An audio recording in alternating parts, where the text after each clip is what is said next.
Hello and welcome to our Three to Thrive video series. My name is Andrea Andy Handy and I'm a learning and development consultant at Cal Poly Pomona. Today, I want to talk to you about reinvention, specifically 3 tips on how to reinvent yourself.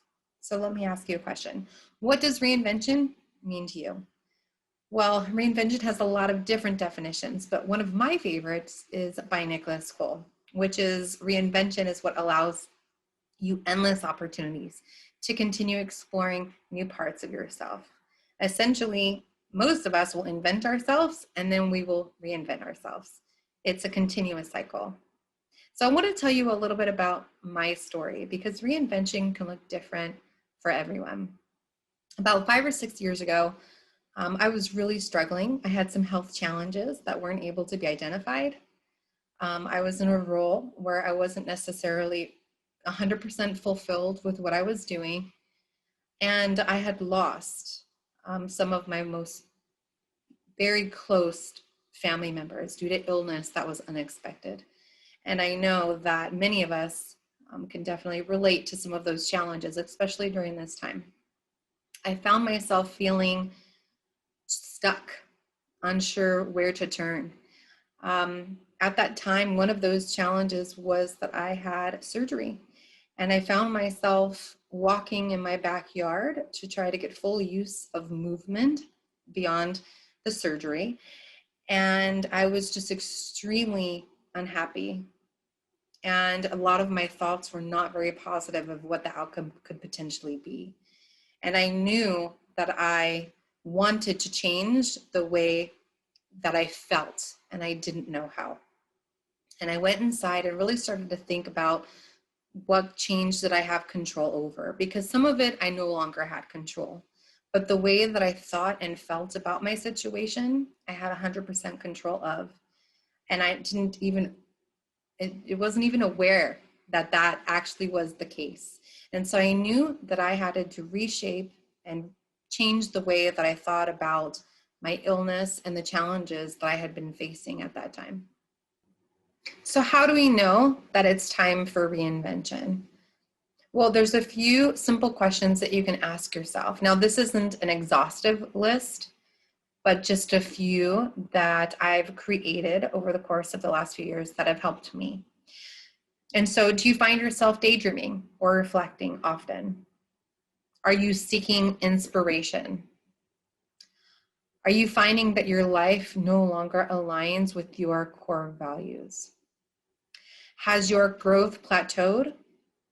Or perhaps reinvention is already happening around you. Now, reinvention can look different for a lot of different people. I know easily if we want to change our appearance quickly, we can change the way that we dress or the way that we look, and we do tend to feel better in that moment. But true self-reinvention happens from the inside out as you realign yourself with your core values, your dreams, and your aspirations. So if you've answered yes to any of those questions, or perhaps this has gotten you thinking and you feel like this sounds a little bit risky, I'm not sure if I should continue, then perhaps it is time for you to reinvent yourself. Now, here is your first tip for reinvention. I would recommend that you look for your North Star or stars. Now, if you haven't heard of that term before, a North Star essentially is a term that might be used for something that fulfills you and makes you happy, brings you joy. And sometimes as we get older, become more mature, and we have responsibilities, which are all extremely important, sometimes we forget or we put aside the things that truly make us happy. And so I'm going to, again, ask you a series of questions, and you'll also be able to see them displayed on this screen. And what I want you to do is to do this activity. Your North Star, again, is what makes you happy and fulfills you. Sometimes it's hard to remember what that is. And so be open at this time. If you have a journal, a pen and paper where you can write some of this down, that would be extremely helpful. I'll give you a moment so you can grab something to write with. Okay, great. So in this activity, what you'll do is discover or remember what your North Star may be. And so I will read the questions aloud to you. You do not have to answer all of them. Essentially, you'll probably want to pick one that really stands out to you. Now, if you are very excited about this activity, then I would encourage you to answer more than one. But let me go ahead and read them aloud. So what makes you feel happiest? What obstacles are between you and the life you think that you want? How would you most like someone to describe you? What did you like doing when you were younger that you've lost touch with? Which habit do you most wish you could work on getting rid of this year? And the most important question is, what would you do if you weren't afraid? Now you want to sit with these questions for a moment. I don't necessarily expect you to completely answer them during this video session, but these are extremely important. This is the first step. And if you can identify at least one of these questions that you feel excited or just drawn to responding to, I think that would be extremely helpful. And this can help you identify which parts of your life you wanted to start to reinvent. Reinventing doesn't necessarily mean that you have to change your entire life. Really, reinvention typically starts small. Sometimes it's just changing the way that we talk to ourselves, or perhaps it's a way that we approach a situation or situations. And sometimes it could be health related. There's a lot of different ways that you can go here, a lot of different goals. And this is our step number one. And so before you move on to the next question, I just encourage you to take a few moments to write down your response to the question that you chose.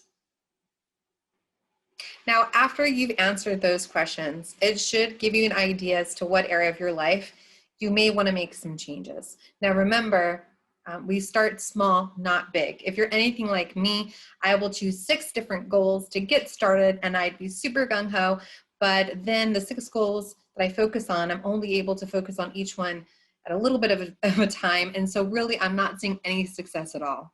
And so I usually do that, and then I have to come back and pick one goal.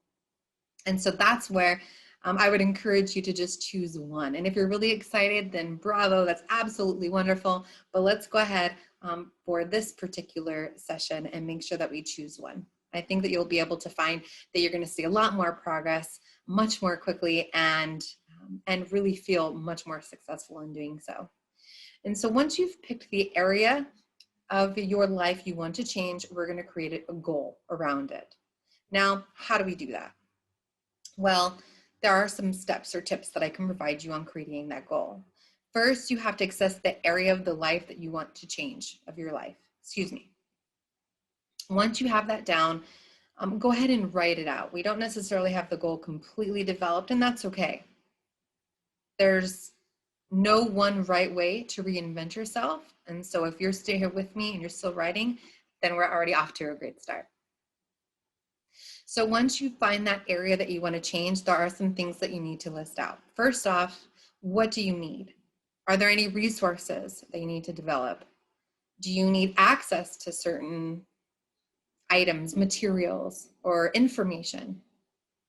Once you've identified what you need, now you need to start listing out what are your barriers. What might be standing in your way? Is it something physical standing in your way? Or is it maybe our own thoughts, lack of confidence? Or perhaps it's time. We need to identify what the barriers are if we want to make sure that we have the ability to start working on this goal. And then be realistic when you're really thinking about what you can achieve here. If we set a goal that might be much too difficult to reach, we're already setting ourselves up for failure. And when we're working on these goals, we might not always reach the goals that we want right away, and that's okay. The fact that we have a goal is wonderful. That's success in itself. Just make sure that you're realistic in terms of time and how to measure these goals. Now, I want you to write down, what does success look like to you? If it's reshaping your thoughts, that's very hard to maybe write down what success might look like. And if you're not sure what it'll look like, then I want you to think about and close your eyes. Think about, what will success feel like? When you reach this goal, how will it make you feel? And that is probably the number one thing in my mind, is just being able to visualize what success will look like to me. That kept me going the entire time that I've been working on my goals. And it's extremely helpful, especially through the more challenging times. So now that you have your list, you're going to actually create your goal and what it is that you want to achieve. And I'm going to give you a minute so that you can write that out for yourself.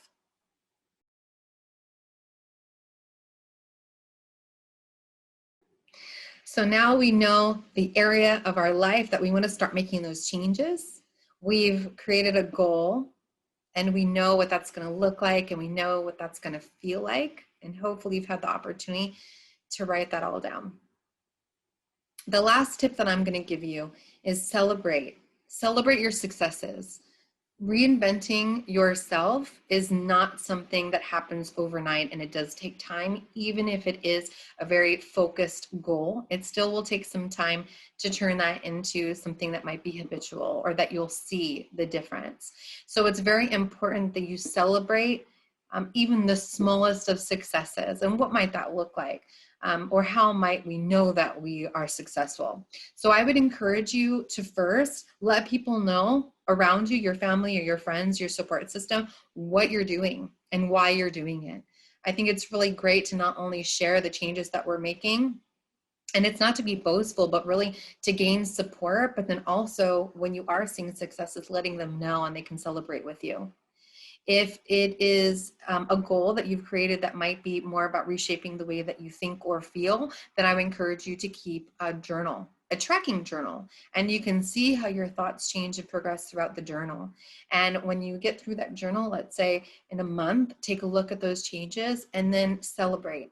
And that could be whatever would be fun or exciting to you, whether that's just sharing with friends, you want to share on social media and get additional support, giving yourself a pat on the back, or watching your favorite show. Really, whatever is going to create and surround you with happiness. I encourage you to even share here. In our comment section, we can keep each other motivated and help share with our successes. And the reason why I emphasize this so much is because I didn't do this at the beginning, and I really wish that I would have throughout my process and my transition. Because when I started sharing with people, when I became more concerned about the change and transition I was going through, I was just, to be honest with you, a little embarrassed about sharing what I was going through with other people, and there was no reason for me to be. And so that's why I encourage you to keep going, even when it becomes difficult, because at times we know that it will. And the fact that you're watching this right now shows me that you are very encouraged to make some sort of change. And so I thank you so much for watching and taking the time to learn about reinventing yourself. There are many additional opportunities out there for you to reinvent yourself. And if you are interested in making some change, I would encourage you to watch or listen to the poem Invent Yourself, and then Reinvent Yourself by Charles Bukowski. It's an amazing poem, and I hope that will give you just a little bit more encouragement throughout your journey. Thank you so much, and have a wonderful day.